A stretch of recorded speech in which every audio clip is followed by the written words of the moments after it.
बिस्मिल्लाहिर्रहमानिर्रहीम। बेटा आज आप जो है वो करने लगे हैं इंग्लिश का आपका एक टॉपिक है, उसके ऊपर एक डिस्कशन करेंगे हम। टॉपिक है आज आपका रिस्पेक्ट। देखिए ज़रा, respect is due regard for the feelings, wishes और राइट्स ऑफ अदर्स। सबसे पहले तो आप मुझे ये बताइए कि रिस्पेक्ट के जो आप उसका टू द पॉइंट मीनिंग क्या है रिस्पेक्ट का, पता है किसी बच्चे को? One word meaning of respect बताइए।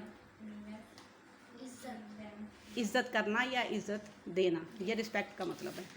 आपकी बुक में ये स्टेटमेंट लिखी गई है जी, respect is due regard for the feelings, wishes और rights of others. Means respect जब हम कहते हैं कि हम किसी बच्चे को, किसी बड़े को या किसी पर्सन को रिस्पेक्ट दे रहे हैं, तो इट्स मीन्स कि हम उसकी फीलिंग्स, उसकी विशेस और उसके राइट्स होते हैं बेटा हुकूक, इन सब चीज़ों का जो एहतराम है, उनका ख्याल रखना है, ये सब कुछ अंडर आता है किसके? रिस्पेक्ट के। यानी रिस्पेक्ट का मतलब सिर्फ ये नहीं है कि सिर्फ आपने ज़ुबान से कह दिया किसी को कि जी मैं आपकी बहुत इज़्ज़त करता हूँ एंड दैट्स इट। इसका ये हरगिज़ मतलब नहीं है। इसका मतलब है कि आप उसकी फीलिंग्स, उसके हकूक़, राइट्स और उसकी विशेस यानी उसकी ख्वाहिशात का भी एहतराम करेंगे। Plus it includes everyone, junior और सीनियर, बिलोंगिंग एनी रिलीजन और कंट्री। मीन्स अब इसमें कोई डिस्टिंक्शन भी नहीं है कि वो किसी ख़ास रिलीजन से, मज़हब से उसका ताल्लुक़ होगा, या वो आपसे सीनियर होगा, या वो किसी आप ही की कंट्री से, आप ही के मुल्क से बिलोंग करेगा, तो हाँ आप उसको रिस्पेक्ट देंगे। नो वे। इसका मतलब है, रिस्पेक्ट का मतलब है कि वो आपने विदाउट एनी डिस्टिंक्शन हर पर्सन की जो है वो रिस्पेक्ट करनी है, इज़्ज़त करनी है।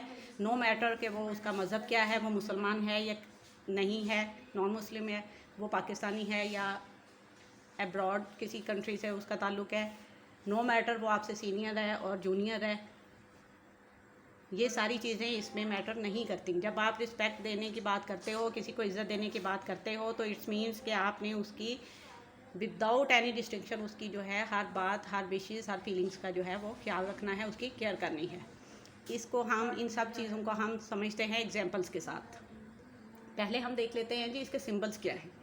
जब हम रिस्पेक्ट की बात करते हैं तो इसके अंदर कुछ सिंबल्स आते हैं जो कि हमने लिखे हैं जी। फर्स्ट वन क्या है? क्या फर्स्ट सिंबल? Looking eyes. क्या जहन में आता है आपके बेटा इस सिंबल से? लुकिंग आइज मीन्स देखते कैसे हैं आप उस पर्सन को। जब कोई पर्सन आपसे बात कर रहा है, लेट्स सपोज हम इसको जो है वो एक एग्जांपल के साथ समझते हैं। मैं आपसे बात कर रही हूँ इस टाइम, ठीक है, हमारी आपस में डिस्कशन हो रही है। अगर आपका जो है वो देखने का अंदाज़ रिस्पेक्टफुल नहीं है, तो इट्स मीन्स कि ये जो आपका है ज़ुबान से कह देना काफ़ी नहीं है कि हम आपकी जी टीचर आपकी हम बहुत इज़्ज़त करते हैं। इसमें सबसे पहला सिंबल जो शो करता है रिस्पेक्ट को, वो आपका लुकिंग आइज़, देखने का अंदाज़ है कि आप कैसे देखते हैं। अगर कोई बड़ा आपसे बात कर रहा है, कोई टीचर बात कर रहा है, इट्स मीन्स कि आपकी ने उसके सामने अपनी नज़रों को झुका के अदब और एहतराम के साथ उसकी बात सुननी है, ठीक है। सेकंड ऑप्शन है आपका जी listing airs. Listing airs means तवज्जो। इसके अंदर क्या आएगा? लिस्टिंग एयर्स की कैटेगरी में कौन सा आएगा जी? आपका तवज्जो। पूरी तवज्जो देनी है आपने उस पर्सन की बात को। ये क्या शो करेगा कि आप उसको रिस्पेक्ट दे रहे हैं, उसकी इज़्ज़त है, आपके दिल में बहुत ज़्यादा उसके लिए एहतराम है, जब आप उसकी बात पूरी तवज्जो से सुनोगे। लेकिन अगर आप ऐसा नहीं करोगे, वो आपसे बात कर रहा है, या फ़र्ज़ कर लेते हैं, मेरी मिसाल ले लेते हैं हम, इस टाइम मैं आपसे बात कर रही हूँ, बट आप कोई इधर देख रहा है, कोई उधर देख रहा है, कोई आपस में बात कर रहा है, किसी की तवज्जो मेरी तरफ नहीं है, तो इट्स मीन्स के आप मुझे रिस्पेक्ट शो नहीं कर रहे हो, ठीक है। समझ आ रही है ना मेरी बात? ओके, नेक्स्ट थर्ड ऑप्शन है, थर्ड सिंबल जो है बेटा वो है आपका हेल्पिंग हैंड्स। क्या जहन में आता है आपके? हेल्पिंग हैंड्स का जो पॉइंट है, इससे आपके माइंड में क्या चीज़ आती है बेटा? हेल्पिंग क्या होता है? मदद करना। Good boy. Helping hands means आपने किसी पर्सन को, किसी भी फ़र्द को अगर आपकी मदद की ज़रूरत है, आपको फ़ील हो रहा है, तो आपने उसकी हेल्प करनी है। शाबाश, गुड। इसकी भी एक एग्जांपल के साथ हम इसको समझ लेते हैं। हमारे साथ यहाँ पे बेटा छोटे स्टूडेंट्स भी हैं, छोटे बच्चे भी हैं, ठीक है। लेट्स सपोज वो बच्चा आपसे कोई पानी मांगता है पीने के लिए, तो आप क्या करोगे? उसको रिफ्यूज़ कर दोगे? रिफ्यूज़ करोगे उसे? नहीं करोगे ना। उसको पानी पिलाओगे ला के। ये किसके अंडर आएगा? रिस्पेक्ट एंड हेल्पिंग हैंड्स, कि आप एक दूसरे को, प्लस आप एक आपस में भी एज फेलोज हो। अगर आपस में भी एक दूसरे से कोई चीज़ शेयर करनी पड़ जाती है स्टडी के दौरान या वैसे डेली रूटीन में अपनी लाइफ में, तो आप वो सब कुछ जो है वो एक दूसरे के साथ करोगे। ये सब कुछ किसके अंडर आएगा? हेल्पिंग हैंड्स में। जहाँ भी फील हो, जहाँ भी कोई पर्सन आपको हेल्प के लिए बुलाए, कहे, तो आपने उसको हेल्प आउट करना है। 4 आपका जो पॉइंट है बेटा, 4 जो सिंबल है वो है वॉकिंग फील्ड। ये भी किसके अंदर आता है? ये इसी से इंटर रिलेटेड है जो हमने पहले बात की है। हेल्पिंग हैंड के इंटर रिलेटेड है वॉकिंग फील्ड भी, कि मतलब आपने जाना है, अगर आपको फील होता है कहीं पे आपकी हेल्प की ज़रूरत है, आप चल के जाओगे, उसको हेल्प आउट करोगे, तो ये चीज़ शो करेगी कि आपके दिल में उस पर्सन के लिए, उस इंसान के लिए बहुत ज़्यादा रिस्पेक्ट है। लास्ट ऑप्शन है, लास्ट जो सिंबल है बेटा वो है आपका स्पीक नॉइसली। स्पीक नॉइसली यानी बड़े अच्छे तरीके से आपने जिसके साथ भी बात करनी है बहुत अच्छे वे में बात करनी है। ये नहीं है कि कोई पर्सन आपसे, नो मैटर अगर आपसे छोटा है बहन भाई, आप उससे बात कर रहे हो, तो इसका ये मतलब नहीं है कि आपको ये परमिशन मिल गई है कि आपने उसके ऊपर शाउट करना है। नो, आपने उसके साथ भी बड़े अच्छे वे में बात करनी है, बहुत नाइसली बात करनी है, पोलाइटली बात करनी है, ताकि वो, इससे क्या होगा, एक तो ये चीज़ शो करेगी कि आपके दिल में उसके लिए केयर है, उसके लिए मोहब्बत है, but on the other hand ये चीज़ ये भी शो करेगी कि वो जो बच्चा है जिसके साथ आप नाइसली बिहेव कर रहे हो, अच्छी तरह से रिएक्ट कर रहे हो, उसके दिल में भी आपके लिए ऑटोमेटिकली जो है वो प्यार पैदा होगा, अदब एहतराम पैदा होगा, रिस्पेक्ट पैदा होगी। ठीक है, समझ आ गई मेरी सारी बात? आज का जो हमने टॉपिक डिस्कस किया है रिस्पेक्ट का। कोई क्वेश्चन कीजिए, सोचिए और कोई क्वेश्चन कीजिए प्लीज़।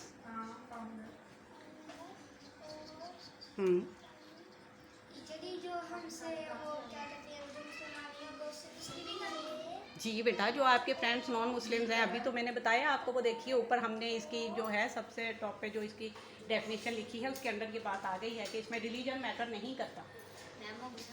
मुस्लिम हो और नॉन मुस्लिम हो, कोई भी हो, आपने उसको अच्छे तरीके से जो है वो रिएक्ट करना है, अच्छे तरीके से बिहेव करना है उसके साथ। यही चीज़ तो फिर शो करेगी ना कि आप एज ह्यूमन बीइंग कैसे हो, आप कौन से स्कूल में पढ़ते हो, आप कौन से इंस्टीट्यूट में जो है वो आपकी ट्रेनिंग हो रही है या आपको एजुकेशन दी जा रही है, वहाँ पे आपको क्या सिखाया जा रहा है। ये सारी चीज़ें जो है ना बेटा इनडायरेक्टली मैटर करती हैं, इनडायरेक्टली जो हैं वो रिलेट हो जाती हैं कहाँ पे? आपके फैमिली के साथ, आपके टीचर्स के साथ, आपके इंस्टीट्यूट्स के साथ। क्योंकि जब भी आप किसी के साथ मिसबिहेव करोगे या बदतमीज़ी करोगे, किसी के साथ लड़ाई झगड़ा करोगे, उसको रिस्पेक्ट नहीं दोगे, तो वो डेफिनेटली यही कहेंगे कि पता नहीं ये कैसी फैमिली से बच्चा है, पता नहीं ये कहाँ पे पढ़ता है, इसको क्या सिखाया जा रहा है स्कूल्स में कि इसको इतनी तमीज़ ही नहीं है। ठीक है, अब बात समझ में आई कि रिस्पेक्ट जो है ये एक्चुअली ये बहुत वास्ट है, इसका कॉन्सेप्ट जो है, इस पर हम जितनी भी डिस्कशन करें कम है। इस वक्त तो मैं इसको थोड़ा सा प्रिसाइसली जो है वो आपके साथ डिस्कस कर रही हूँ, ताकि बात भी आपकी समझ में आ जाए और आप इसको थोड़ा सा जो है ना अपनी प्रैक्टिकल लाइफ में इम्प्लीमेंट भी करो। जी, सॉरी, किसकी? काफ़ी बेटा, काफ़ी नहीं बोलते। पहली बात तो ये है, आपने उसको नॉन मुस्लिम बोलना है। ठीक है, नॉन मुस्लिम होता है ना वो जो कलमा नहीं पढ़ा, जो अल्लाह पर और अल्लाह के रसूल सल्लल्लाहु अलैहि वसल्लम पर यकीन नहीं रखता, ईमान नहीं लाया, वो नॉन मुस्लिम है। डजन मैटर, अब वो उसका ताल्लुक किसी भी रिलीजन से हो सकता है, वो क्रिश्चियन भी हो सकता है, वो कोई और रिलीजन से भी हो सकता है। ठीक है, कभी आपको ऐसा एक्सपीरियंस हुआ कि आपके घर में कोई नॉन मुस्लिम मेड हो, कोई नॉन मुस्लिम जो है वो काम कर रहा हो, आपको हेल्प आउट कर रहा हो? ऐसा एक्सपीरियंस हुआ कभी आपको? नहीं हुआ? मुझे बहुत ज़्यादा हुआ है अपनी लाइफ में, प्रैक्टिकल लाइफ में। वैसे तो नहीं था, मतलब स्कूल जब हम स्टूडेंट्स थे तब नहीं था ऐसा कोई भी एक्सपीरियंस हुआ कि किसी नॉन मुस्लिम के साथ इंटरेक्शन रहा हो इस तरह से। बट प्रैक्टिकल लाइफ में ये हुआ कि घर में हेल्पिंग के लिए जो पर्सन हम रखते हैं उनको, वो नॉन मुस्लिम्स के साथ मेरा काफ़ी ज़्यादा रहा। तो बेटा बहुत जो चीज़ मैंने ऑब्ज़र्व की वो यही थी कि उनमें बहुत सारी ऐसी अच्छी हैबिट्स हैं जो कि बीइंग अ मुस्लिम हमारे अंदर होनी चाहिए, बट हम नहीं, अनफॉर्चुनेटली हम अपने अंदर वो डेवलप नहीं कर सके एज सोसाइटी। बट उनमें बहुत सारी अच्छी चीज़ें मुझे मिली देखने में। एक ये कि वो बहुत ज़्यादा, मतलब आप उनके साथ प्यार से बात करेंगे ना, इसको एक साइड पे कर दें कि वो किस मुस्लिम है कि नॉन मुस्लिम है, लेकिन अगर आप उनको रिस्पेक्ट देंगे एज ह्यूमन बीइंग, उनको रिस्पेक्ट देंगे, वो आपको उससे डबल रिस्पेक्ट देंगे। कम से कम मेरा एक्सपीरियंस तो यही रहा है। इस कदर वो आपके साथ प्यार से और मतलब अच्छे तरीके से डील करते हैं कि बिलीव नहीं होता कि ये नॉन मुस्लिम है। और फिर ये चीज़ें जाके रिलेट होती है हमारे नबी करीम सल्लल्लाहु अलैहि वसल्लम के साथ भी। आपने अपनी आईएएस की बुक्स में बहुत सारे ऐसे वाक़यात पढ़े हैं कि जिसमें नबी पाक सल्लल्लाहु अलैहि वसल्लम ने ये जो है प्रैक्टिकली हमें दिखाया करके अमली तौर पे कि वो किस तरह से जो है वो यहूदियों के साथ या नॉन मुस्लिम्स के साथ पेश आते थे। पढ़ा है ना आपने? वो बुढ़िया वाला वाक़या तो ऑलमोस्ट हर बच्चे को पता होगा। मेरी बुक में है। वो जो कूड़ा फेंकती थी आप सल्लल्लाहु अलैहि वसल्लम पर, तो वो नॉन मुस्लिम थी ना। वो क्यों मुसलमान हुई? सिर्फ ये अच्छे रवैये की वजह से और उनके रिस्पेक्ट देने की वजह से। उन्होंने उनको रिस्पेक्ट दी, उसकी केयर की, उसका ख्याल रखा। इस चीज़ से वो इस कदर मुतासिर हुई कि उसने इस्लाम कबूल कर लिया। तो ये सब कुछ जो है ये रिस्पेक्ट के अंदर आता है। रिस्पेक्ट के आप कितना शो करते हो किसी को प्रैक्टिकली, सिर्फ कहने से कुछ नहीं होता। ठीक है, समझ में आ गए?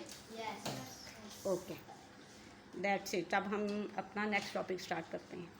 आज हम आपके साथ एक एसएसटी का टॉपिक भी जो है वो करने लगे हैं डिस्कस, उसका डेमो करते हैं।